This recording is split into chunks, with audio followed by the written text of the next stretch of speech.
আসসালামু আলাইকুম বন্ধুরা, সবাইকে স্বাগতম আমার রান্নাঘরে। নতুন আরেকটা রেসিপি নিয়ে চলে আসলাম। আজকে আপনাদের জন্য নিয়ে আসলাম আরেকটা নাস্তা রেসিপি। খুবই মজাদার ডিমের কাটলেট আজকে আপনাদের জন্য নিয়ে আসলাম। এই রেসিপি দেখতে মাশাল্লাহ খুবই সুন্দর আর খেতেও অসম্ভব মজাদার।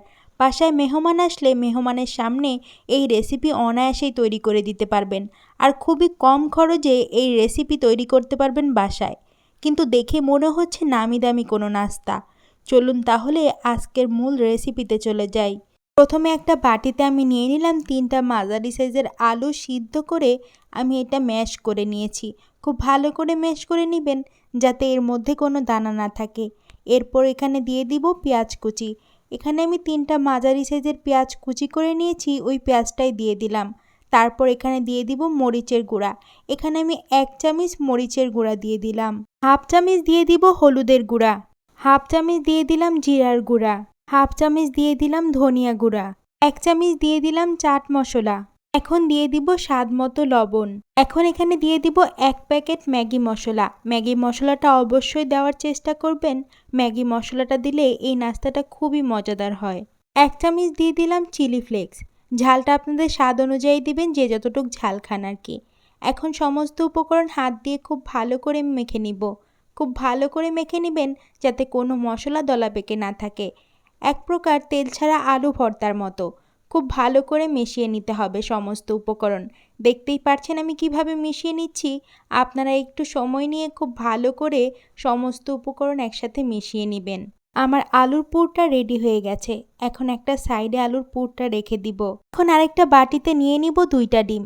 4 পিস কাটলেটের জন্য 2টা ডিমই যথেষ্ট। 2টা ডিম দিয়ে 4 পিস কাটলেট বানাতে পারবেন। এরপর এখানে দিয়ে দিব 1 চামচ গোলমরিচের গুঁড়া। এরপর দিয়ে দিব স্বাদ মতো লবণ। এই ডিমের মধ্যে আরও দিয়ে দিব একটা ম্যাগি মশলার প্যাকেট থেকে সামান্য অল্প পরিমাণ ম্যাগি মশলা। ম্যাগি মশলাটা দিলে ডিমের ঘ্রাণটা খুব ভালো হয়। এখন একটা চামচের সাহায্যে ডিমের সাথে সমস্ত মশলা খুব ভালো করে মিশিয়ে নেবেন। একটু সময় নিয়ে মশলাগুলো মিশিয়ে নিতে হবে। এখন চুলায় একটা প্যান বসিয়ে তার মধ্যে 2 চামচ পরিমাণ তেল দিয়ে দিব। এই ডিমটা ভাজতে বেশি তেল লাগে না, সামান্য অল্প পরিমাণ তেল দিয়ে ডিমটা ভেজে নেবেন। এটা সামান্য গরম হয়ে গেলে এখন ওই ডিমের মিশ্রণটা তেলের মধ্যে দিয়ে দিব। আর ডিম দেওয়ার সময় দেখতেই পারবেন পুরো কড়াই অবধি ডিমটা ছড়িয়ে গেছে। ডিমটার সাথে সাথে উল্টোতে যাবেন না। এক সাইড অল্প ভাজা হয়ে গেলে তারপরে ডিমটা উল্টিয়ে দিবেন। আমার এক সাইড ভাজা হয়ে যাওয়ার পরে আমি ডিমটা উল্টিয়ে দিয়েছি। ডিম ভাজা হওয়ার আগেই যদি উল্টোতে যান তাহলে ডিমটা ভেঙে যেতে পারে। এরকম এপাশ ওপাশ একটু সময় নিয়ে ভেজে নিতে হবে। ডিমটা এখন আমি একটা চপিং বোর্ডের মধ্যে নিয়ে নিলাম। ডিমটা এখন 4 কোনা করে কেটে নিতে হবে। এই জন্য যে ডিমের সাইডগুলো আছে ওই সাইডগুলো কেটে নিতে হবে। দেখতেই পাচ্ছেন আমি প্রত্যেকটা ডিমের সাইড কেটে নিচ্ছি। এরকমভাবে সাইড কেটে কেটে তারপরে এটা 4 কোনা করে নিতে হবে। ডিমটা 4 কোনা করে কেটে নেওয়ার পর এখন এই ডিমটা আমরা 4টা টুকরো করে নিব। প্রত্যেকটা টুকরো সমান করে নেবেন। আর 2টা ডিম থেকে আপনারা 4টা কাটলেট তৈরি করে নিতে পারবেন। আর কাটলেটগুলো কিন্তু খুবই বড় বড় হয়। আপনারা যদি চান যে এর চেয়ে আরও বেশি করে তৈরি করবেন তাহলে ডিম বেশি নিতে হবে। দেখতেই পাচ্ছেন আমি 4টা টুকরো করে নিয়েছি। এখন আরেকটা বাটিতে আমি 1/4 কাপ পরিমাণ ময়দা নিয়ে নিলাম। এই ময়দার মধ্যে এখন পানি দিয়ে একটা ডো তৈরি করে নেব। এই ডোটা একেবারে পাতলা করতে যাবেন না, আবার একেবারে শক্তও হবে না। মাঝারি সাইজ করে একটা ডো তৈরি করে নিতে হবে। এই ডোটা তৈরি করতে আমার মোট 1/3 কাপ পরিমাণ পানি লেগেছে। এই ডোটা ঠিক আমি যেভাবে তৈরি করেছি আপনারাও সেইভাবেই তৈরি করে নেবেন। এখন আমরা ডিমের কাটলেটগুলো তৈরি করে নিব। আমি যেই আলুর পুরটা তৈরি করেছিলাম ওই আলুর পুরটা 4 ভাগ করে নিয়েছি। আলুর পুরটা প্রথমে হাতে দিয়ে আমরা হাতের উপর একটু চ্যাপ্টা করে দিয়ে নিব। একটু ভালো করে ছড়িয়ে দিবেন যাতে ডিমটা এর মধ্যে দিতে পারেন। এখন আমরা যেই ডিমটা কেটে রেখেছিলাম ওই ডিম থেকে একটা ডিমের অংশ আর হচ্ছে সাইডের আরেকটা কাটা অংশ মাঝখানে দিয়ে দিব। মাঝখানে দিয়ে এখন যে আলুর পুরটা তৈরি করেছি ওই আলুর পুরটা দিয়ে খুব ভালো করে কোটিং করে দিব। যাতে ডিমের অংশ কোথাও দিয়ে বেরিয়ে না থাকে সেটা খেয়াল রাখবেন। খুব ভালো করে সিল করে দিবেন যাতে কোথাও দিয়ে ডিমের অংশ বেরিয়ে না থাকে। দেখতেই পাচ্ছেন আমি কিভাবে কোট করে নিচ্ছি। প্রত্যেকটা নাস্তা এইভাবেই তৈরি করে নিতে হবে। এখন ময়দা দিয়ে যেই ডোটা তৈরি করেছিলাম ওই ডোর মধ্যে এক পিস কাটলেট দিয়ে দিব। কাটলেটটা দিয়ে এপাশ ওপাশ উল্টিয়ে খুব ভালো করে লাগিয়ে নিতে হবে। ভালো করে লাগাবেন যাতে সমস্ত গায়ে খুব সুন্দর করে লেগে যায়। এখন এই ডো থেকে উঠিয়ে সরাসরি ব্রেড ক্রাম্বসের উপরে দিয়ে দিব। ব্রেড ক্রাম্বসের উপরে দিয়ে এপাশ ওপাশ খুব ভালো করে ব্রেড ক্রাম্বস লাগিয়ে নেবেন। খুব ভালো করে ব্রেড ক্রাম্বস লাগাবেন যাতে কোনো সাইড খালি না থাকে।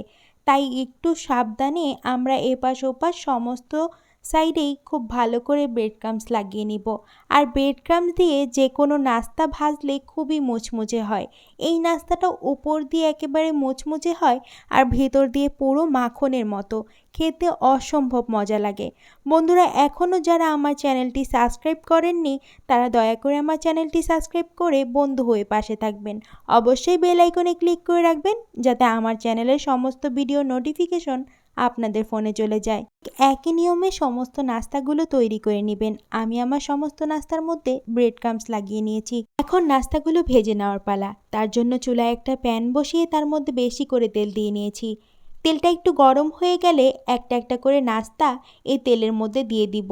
আর এই নাস্তাগুলো ভাজার সময় অবশ্যই চুলার আঁচটা মিডিয়ামে রাখতে হবে। একেবারে লোতে রাখলে নাস্তাগুলো ভেঙে যেতে পারে, আর বেশি হাই করে দিলে নাস্তাগুলো পুড়ে যেতে পারে। তাই মিডিয়াম ফ্লেমে রেখেই আমাদের নাস্তাগুলো ভেজে নিতে হবে। নাস্তাগুলো ভাজার সময় এর উপরে একটা হাতার সাহায্যে আস্তে আস্তে তেল দিয়ে দিবেন, তাহলে খুবই ক্রিস্পি হবে। নাস্তাগুলো সাথে সাথে উল্টোতে যাবেন না, তাহলে ভেঙে যেতে পারে। যখন এক সাইড হালকা ভাজা হয়ে যাবে তখন আলতো হাতে নাস্তাগুলো উল্টিয়ে দিবেন। বেশি তাড়াহুড়া করতে যাবেন না, তাহলে নাস্তাগুলো ভেঙে যেতে পারে। খুব সাবধানে নাস্তাগুলো উল্টিয়ে দিতে হবে প্রথম পর্যায়ে। যেহেতু তেলে দেওয়ার পর একটু নরম হয়ে যায় তাই আমাদের একটু আলতো হাতে নাস্তাগুলো উল্টিয়ে নিতে হবে। আর দেখতেই পারছেন নাস্তাগুলো দেখতে মাশাআল্লাহ কত সুন্দর হয়েছে। আর এই নাস্তাগুলো খেতে অসম্ভব মজাদার। নাস্তাগুলো গোল্ডেন ব্রাউন কালার করে আমি ভেজে নিয়েছি আর দেখতেই পাচ্ছেন কতটা সুন্দর লাগছে। এই নাস্তাগুলো দেখতে যেমন মাশাআল্লাহ খেতে অসম্ভব মজাদার। বন্ধুরা, আপনারা এই রেসিপিটা অবশ্যই একবার বাসায় ট্রাই করে আমাকে কমেন্টস করে জানাবেন আজকের রেসিপিটা আপনাদের কাছে কেমন লাগলো। যারা এতক্ষণ ধরে আমার সাথে ছিলেন তাদেরকে অসংখ্য ধন্যবাদ। যারা ইউটিউব থেকে আমার ভিডিওটা দেখছেন দয়া করে আমার চ্যানেলটি সাবস্ক্রাইব করে বন্ধু হয়ে পাশে থাকবেন। আর যারা ফেসবুক পেজ থেকে দেখছেন পেজটি ফলো দিয়ে পাশে থাকবেন। ভিডিওটি ভালো লাগলে বেশি বেশি করে শেয়ার করে দিবেন। অবশ্যই কমেন্টস করে জানাবেন আজকের রেসিপিটা কেমন লাগলো। সবাই অনেক বেশি ভালো থাকবেন, সুস্থ থাকবেন। আরেকটা নতুন রেসিপি নিয়ে দেখা হচ্ছে। আল্লাহ হাফেজ সবাই।